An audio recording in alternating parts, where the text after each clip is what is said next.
Good afternoon. This is Dr. Bhupesh from Dr. BKM Institutes, and our contact number is 76967342256. For any query about OET, please leave your query in the comment box, and we would be there to assist you. When it comes to writing visit letter, these are the simplest one, and please, I have told you all, whosoever our YouTube listeners are, please try to make it simplest you can. सबसे पहले ये पढ़ना है कि letter किसको लिख रहे हैं. First of all, to whom we are writing the letter. So pediatric consultant requesting further investigation and treatment. So we are writing the letter to pediatric consultant. So that means today our patient should be a kid, should be less than 18 years, and also an urgent appointment. That means there should be some urgency. So urgency is suspected rheumatic fever, and then we have to send him for further investigation because it is not well defined whether he is having rheumatic fever or not, because there is a question mark. That means he is a suspected case, and treatment. And now I just need to know the first name, that is Brandon, 8 years old. So my first paragraph will become damn easy. Please follow this pattern. It will make your life very easy for visit letter pattern, as you all know it now. And in this time it is, I have told you, multiple visits has the maximum chance to come. Otherwise discharge back letter has the rest of the chance, but majorly chances of multiple visits. So this letter is being written. But ये मत सोचना हमेशा इसी pattern को follow करना है. Please मैं आपको बार बार बता रहा हूँ, प्लीज अपनी आईज को ओपन रखना. वो क्या कहना चाहता है, सब first paragraph purpose. I am writing this letter regarding master Brandon who has been suspected with rheumatic fever. Investigations on the basis of his current signs and symptoms भी हैं, no change of symptoms यानी symptoms भी हैं, और investigation on the basis of his current symptoms and investigation reports.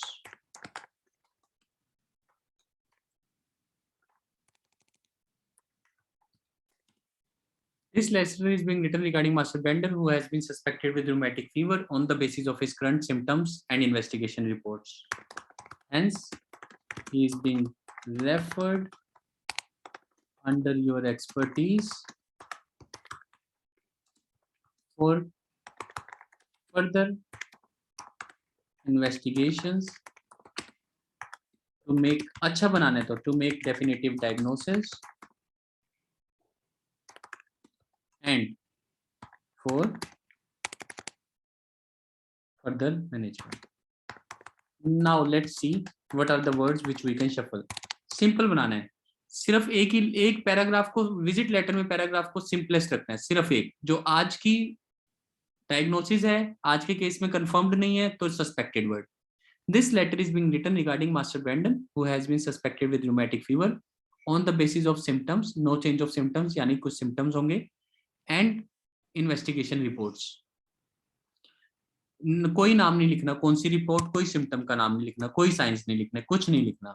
Hence, he is being referred under your expertise for further investigations to make definitive diagnosis. अब यहाँ पे थोड़ा सा अच्छा कर सकते थे अगर आपकी इंग्लिश है, so as to make. अगर आप नहीं लिखना चाहते तो आप इसको हटा सकते हो, फर्दर इन्वेस्टिगेशन को. आप सिंपल ये वर्ड लिख सकते हो, एक्सपर्टीज, और इन्वेस्टिगेशन भी रिपीट नहीं होगा. Hence, he is being referred under your expertise for definitive diagnosis and further management. Now it will become very easy and very simple. Is it okay for everyone? I hope it is okay. I'm just gonna unmute you. Please do not write any symptoms, any signs, nothing. Please make it the easiest you can for yourself. Please just make it very easy, ताकि examiner को पढ़ने में कोई दिक्कत ना आए. Now taking on to, फिर उसके बाद सीधा फर्स्ट पेज पे जाना है. First page has a sister brother. अब देखो पीडियाट्रिक सर्जन को इससे कोई मतलब नहीं है, सिस्टर ब्रदर है, और क्या डाटा उठा सकते हैं. मदर हाउसवाइफ है, ये भी नहीं चाहिए, ये भी नहीं चाहिए. ब्रैंडन स्वीट नहीं. एलर्जिक टू नस्ट, hospitalised with anaphylaxis 2 years ago following exposure to peanuts. इसको लास्ट में लिख देंगे that he is allergic to peanuts. इसमें शुरू में लिखने वाली तो कोई बात नहीं है. तो सोशल हिस्ट्री में मुझे ऐसा कोई पॉइंट नहीं लग रहा है जो न्यूमेटिक फीवर से रिलेटेड हो, तो हम इसको रहने देते हैं. फिर हम देखते हैं ऑन फर्स्ट विजिट, तो यानी जो हमने लिखा हुआ है उसको ऐसे ही रहने देते हैं. फिर चलते हैं सीधा उसकी फर्स्ट विजिट पे. प्लीज समझिए, बिल्कुल सिंपल. एक लाइन छोड़नी है, ऑन फर्स्ट विजिट. हमें 5 मिनट्स हुए अभी तक लिखते हैं। सबसे मेन पैराग्राफ हो गया first paragraph. On first visit which was on, date डालनी है, आराम से डेट डालनी है। आप ये सोचो, मैं भी तो I have been teaching this thing for such a long, मैं तब भी बोर नहीं होता, आप भी, आपको भी बोर होने का कोई हक नहीं है। प्लीज सुनो। On first visit the patient, सबसे इंपॉर्टेंट वर्ड इस लेटर का वॉज प्रेजेंटेड। मैं थोड़ा सा नीचे कर देता हूँ, ये सबसे इंपॉर्टेंट वर्ड है, वॉज प्रेजेंटेड। जब वॉज प्लस थर्ड फॉर्म होती है ये पैसिव होता है। नॉर्मली हम लिखते हैं ऑन 14 द पेशेंट प्रेजेंटेड, लेकिन इस केस में वो बच्चा है और बच्चा अपने आप नहीं आएगा, तो इस लेटर में वॉज प्रेजेंटेड सबसे इंपॉर्टेंट वर्ड है। प्लीज ये सभी इसके ही पॉइंट्स हैं। On first visit which was on 14 January the patient was presented by his mother. अब बाय हिज मदर लिखने की कोई जरूरत नहीं है, लेकिन वॉज प्रेजेंटेड का मतलब किसी के द्वारा लाया गया, क्योंकि वो छोटा बच्चा है, इसलिए was plus third form passive voice. ये सबसे इंपॉर्टेंट चीज है इस लेटर की, जिसके आपको सबसे ज्यादा पॉइंट मिलेंगे। Was presented with a, b and C,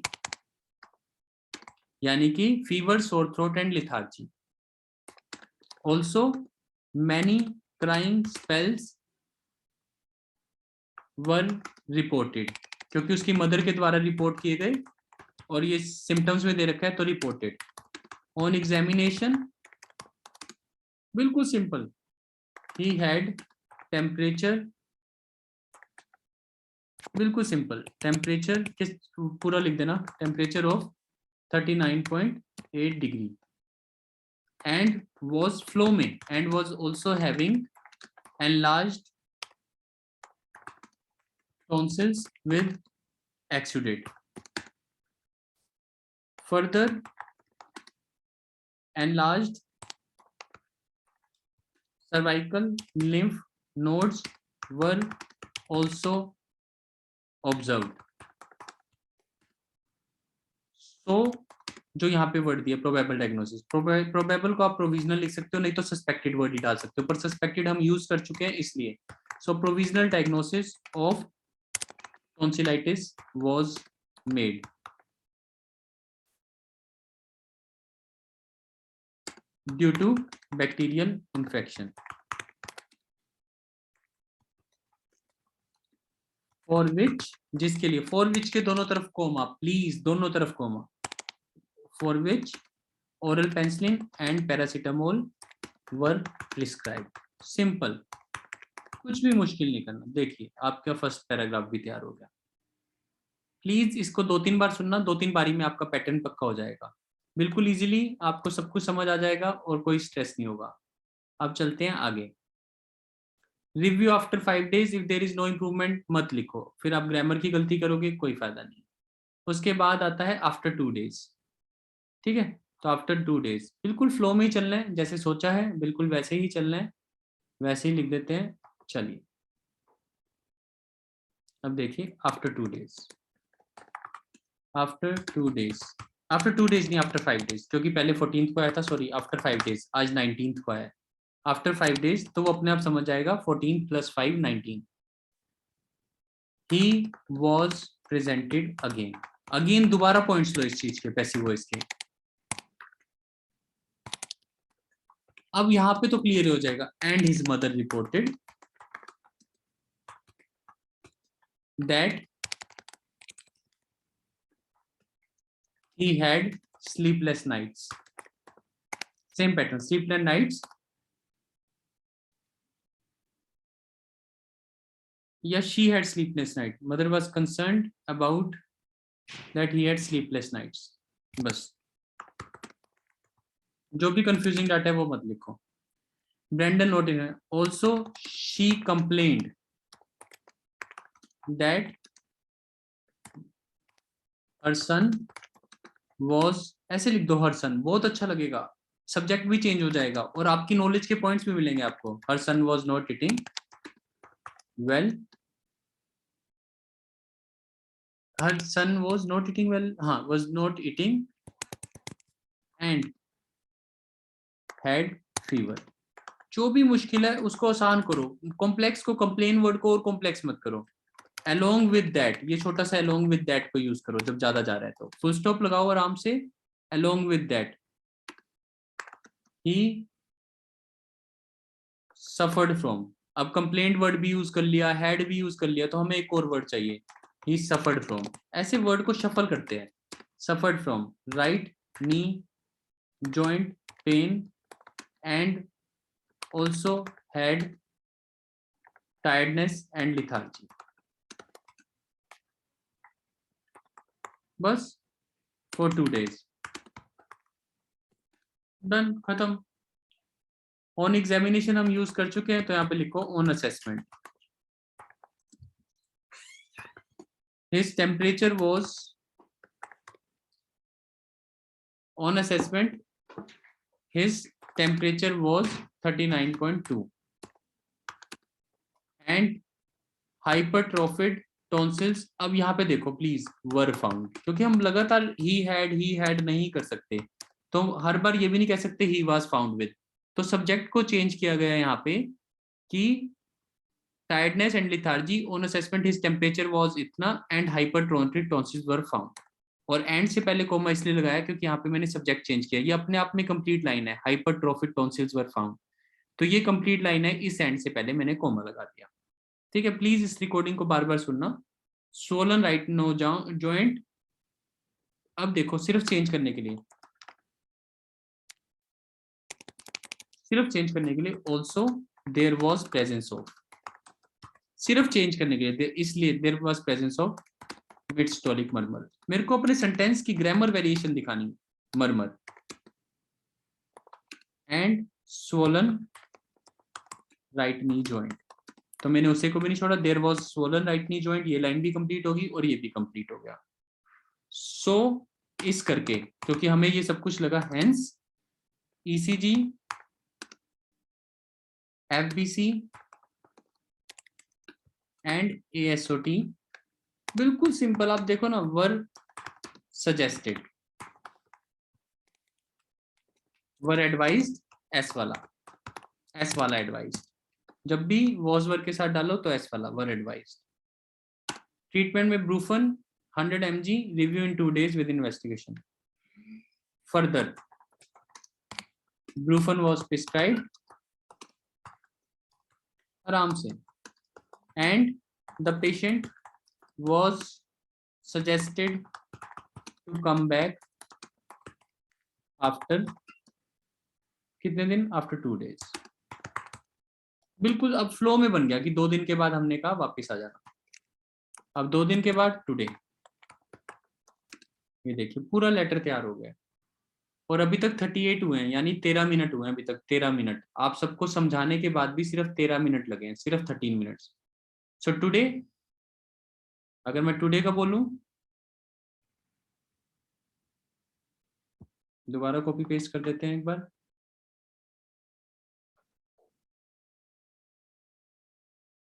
today there is no improvement. Change in symptoms को लिखो. अब देयर इज नो इम्प्रूवमेंट की जगह, अगर आप बहुत अच्छा बनाना चाहते हो, no improvement has been found and the patient is still symptomatic. आप ऐसे भी लिख सकते हो अगर अच्छा बनाना है तो. Today no improvement has been, वैसे there is no improvement easy है, पर पैसिव वॉइस बनाना चाहता था, तो जहां पे भी वॉज के साथ पैसिव वॉइस होता है पास्ट में, जैसे यहाँ पे पेशेंट वॉज प्रेजेंटेड, तो हम was provisional diagnosis was made हमारे द्वारा. जब टुडे में आता है तो वॉज का हैज बीन बन जाता है. इस बात को 5-6 बार अगेन लिख के देखना. Today no improvement was found, but today को प्रेजेंट में लिखते हैं तो वॉज की जगह आ गया has been. Today no improvement has been found and patient is still asymptomatic. अब सब कुछ प्रेजेंट में. इस ईसीजी हैज प्रोलॉन्ग्ड, सिर्फ हैज लगाया, has prolonged PR interval and ESR and AOSOT have been found to be increased. हमारे द्वारा पाए गए हैं कि ये बढ़े हुए हैं. तो rheumatic fever has been suspected. ऐसे भी तो लिख सकते हो, मुश्किल नहीं बनाना. तो इस सब्जेक्ट को आगे ले आओ, ऑब्जेक्ट को. rheumatic fever has been suspected, for which your expertise is highly required. इसके अलावा कुछ नहीं लिखना, ये लास्ट वर्ड है जो मैं लिख रहा हूँ, is highly required.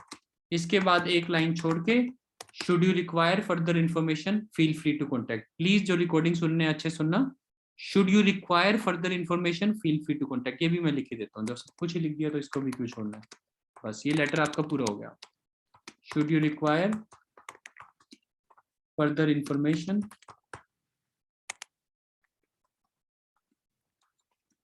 feel free to contact. Full stop. आप ये भी देखिए हर पैराग्राफ के बाद मैंने फुल स्टॉप लगाई है. Full stop, full stop, full stop. कोई भी मार्क्स नहीं छोड़ना. 2 days के बाद फुल स्टॉप. कोई भी मार्क्स नहीं छोड़ना. Required, free to contact, full stop. Doctor का नाम दिया है तो यूअर्स सिंसियरली. अगर नाम नहीं दिया तो यूअर्स फेथफुली. अगर नाम दिया तो सिंसियरली. Registered nurse. अगर आपके हॉस्पिटल का नाम दिया है तो वो भी लिख दो, फ्लिंडर मेडिकल सेंटर, जो भी अगर नाम दिया है तो. अगर नहीं दिया तो let it be. So that is how you write the complete letter. आपको थोड़ा सा नीचे दिख जाए इसलिए मैं इस लाइन को कर रहा हूँ. फ्लिंडर मेडिकल सेंटर MB बड़ा, तो जो भी पूरा नाम लिखोगे पूरा. So that is how you will write the complete letter. Please listen to this recording 2-3 times so that you can all understood, क्योंकि विजिट लेटर में फिर बात दिक्कत ना आए, और इस बार तो हम एक्सपेक्ट कर ही रहे हैं कि विजिट लेटर आएगा. Thank you so much. This is Dr. Bhupesh from Dr. BKM Institutes. Now I will take your doubts. And overall the time right now is 42. That means it has taken me almost 17 to 18 minutes to complete the whole task, जिसमें मैंने आप सबको अच्छे से समझाया भी है. Please आप समझो, अगर आपको एक बार आ गया तो 17-18 मिनट से ज्यादा नहीं लगेंगे, और आपको 45 मिनट्स मिलते हैं OET में. बहुत आसान है. प्लीज उसे अच्छे से करो. हैज बीन और वॉज थर्ड फॉर्म को समझो, पैसिव वॉइसेस को. You will feel very easy and very light. Again, this is Dr. Bhupesh from Dr. BKM Institutes. Our contact number is 76967342256. Thank you.